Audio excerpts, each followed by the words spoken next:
ages. No single pace fits all at any age. There should be accommodation for all. Yet in this country, accommodation for individual differences ends at age 65. Society makes that birthday a deadline. The calendar is assumed to reduce overnight the capable to dependency, the skilled and experienced to obsolescence. Automatically, suddenly out of step, off the beat, expected to drop out, no matter what they feel, wish, or have to offer. But older Americans in increasing numbers are resenting and resisting this stereotype of instant aging and dependency. They can and are taking care of themselves. They are demanding, don't stop the music.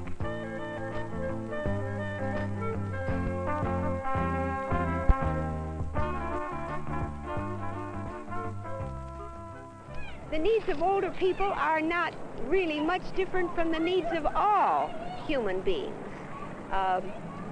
Shelter, food, an income to live on, a place, a human place, where what we represent, the accumulated experience of many, many years, the expertise that we represent, the kind of ability to survive and cope that we represent, can be utilized. We are presently devalued, unused, pushed aside, away from every decision-making process that needs us. I think we still, by and large, see old age as a problem.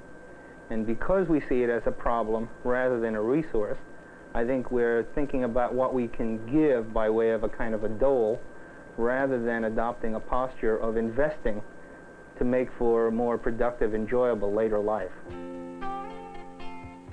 So the battle is joined. Enough of negative stereotypes. It's time for a new image of older Americans, the elders of the tribe, an image designed by reality rather than the calendar. Older Americans in action, active at tempos of their own choosing, capable of diversity, enjoying themselves and taking care of themselves as independently as possible, determined to keep the music going.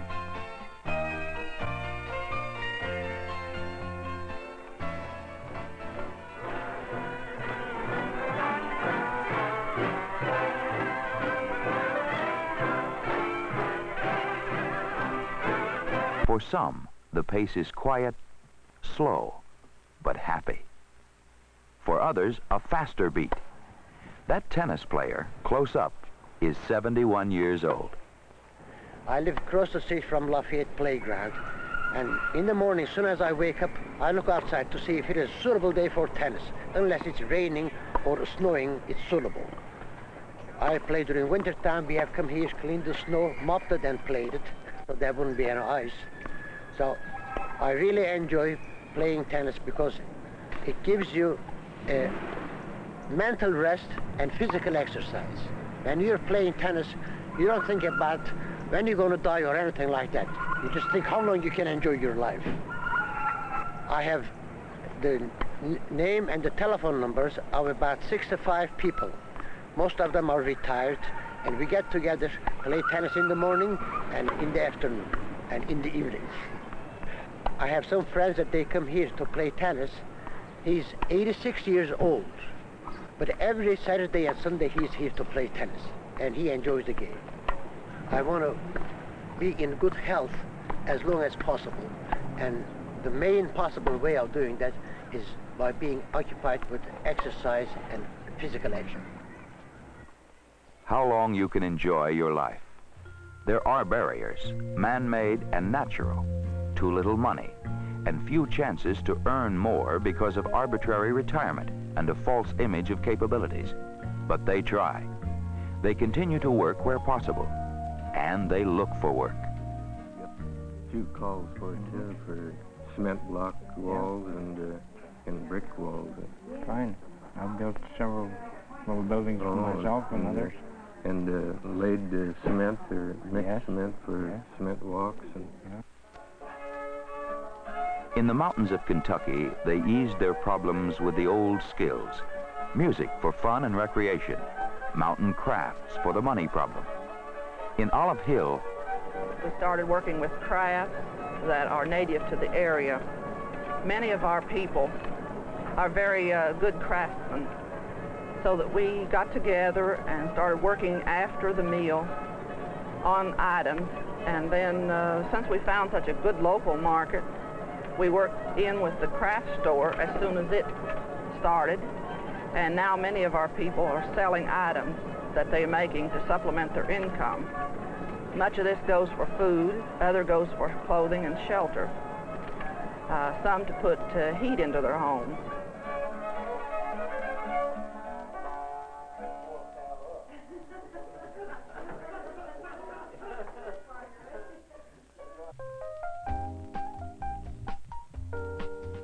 And in the city, they pool years of marketing know-how for mutual benefit. Members of this Michigan food cooperative search the ads for bargains, market in bulk for a week, package family supplies, and deliver them. Savings are substantial, friendships very real. Older people refuse to give in to major physical handicaps.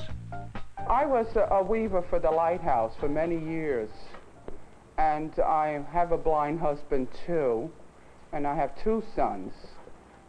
And I do a lot of knitting, and that's it. And now that I really could do something for someone else, I love it because people help me. Why not help others?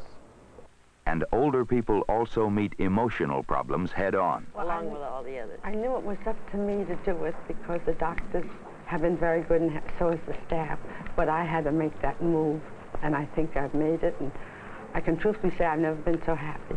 And everyone has been just wonderful. I say that from the bottom of my heart. Yeah. And that's probably the good food we have here. Oh, wonderful. And what I do to take home, I never have to cook anymore. Right.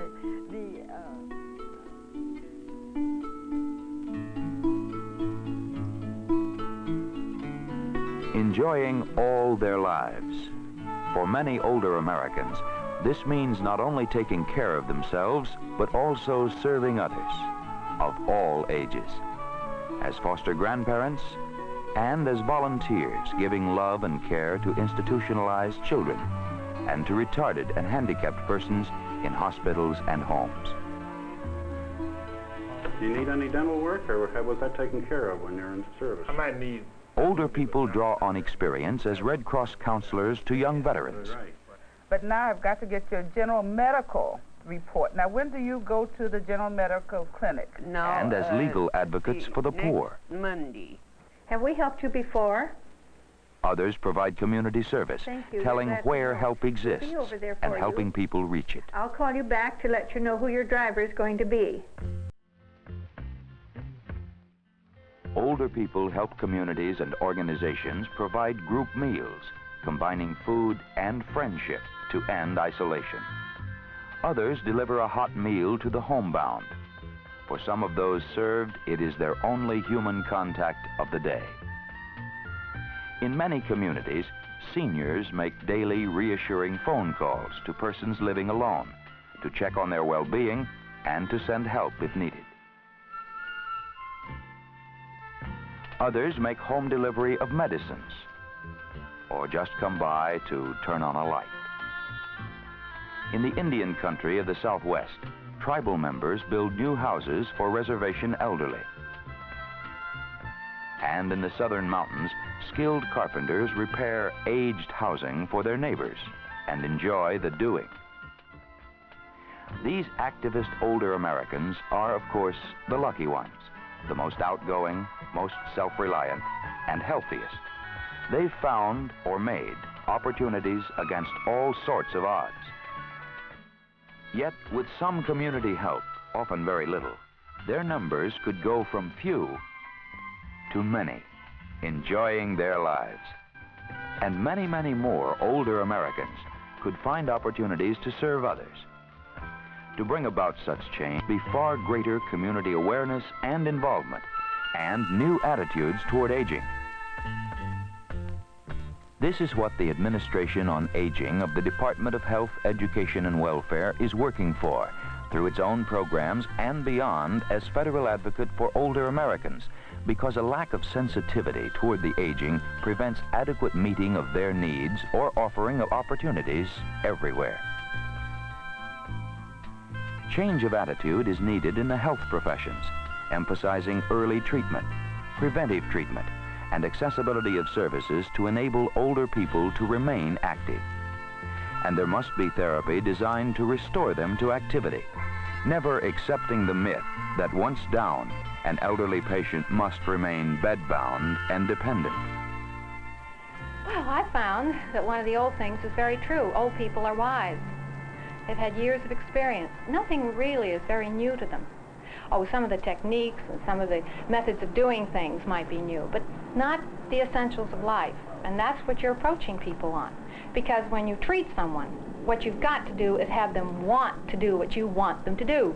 And old people are marvelous, because if they make the commitment to come for treatment, they've already made the commitment. They want to get better. There are no games being played. They really want help. They want to do what you want them to do. If there's to be more action, there must be better ways to get where the action is. Improved transportation is essential for the elderly. And change of attitude must extend to older people themselves, their self-image, how they feel about themselves after years of being left out. In trying to depict the plight of the aged, I think they have created a negative stereotype of the aged, which made aging look to the elderly themselves and to those who might one day become old as a very desperate kind of period of life. Now, I think that's not how the elderly really experience old age. What the media have done is have taken the negative side of aging, of the few people who are really experiencing these grave difficulties, loneliness, physical illness, physical incapacities, emotional disturbances. And they have presented them in order to arouse sympathy for the aged. The result has been quite the opposite. I feel that there's a lot of potentials, well, not potentials, but actual knowledge being wasted because just because the person lives longer and a few more years passes doesn't mean that that everyone's brain has slowed down. Yes, there are problems with old age. I think there's no question that that some of these are perfectly correct. But by focusing only on the difficulties, only on the problems, an utter distortion of aging has been produced. And I think this is a great injustice that is being done to the elderly. Perhaps most important of all in this do-it-yourself nation is political action. At the local level, I do feel that older people can be encouraged to participate actively at the precinct level and the party level, whatever that might be. I think increasingly responsible government at city, county, state, and federal level has to make sure and try to convince not only older people, but all people that government is responsive. Because many older people, as they see decision-making politically moving away from them, they give up. And political social action nationally, as typified by the wonderfully named Gray Panthers. Their primary goal is to eliminate ageism, to stamp out age discrimination. The Gray Panthers organized in New York in April 1970. There were 6 of us. 3 of us had retired and 3 of us were not yet retired, but going to retire. And together we're building a new base of power that we think has real political clout. I think this is a reflection of a new mood in America today. It's not just the Gray Panthers. The Gray Panthers are a manifestation of it. Political clout for tomorrow. A new mood in America. Choices. Many tempos. Many options. Welcome as contributing citizens with parts to play. A community needs all its people. Its variety, experience, skills, wisdom, its roots, its pioneers and elders. The lucky community uses them and keeps the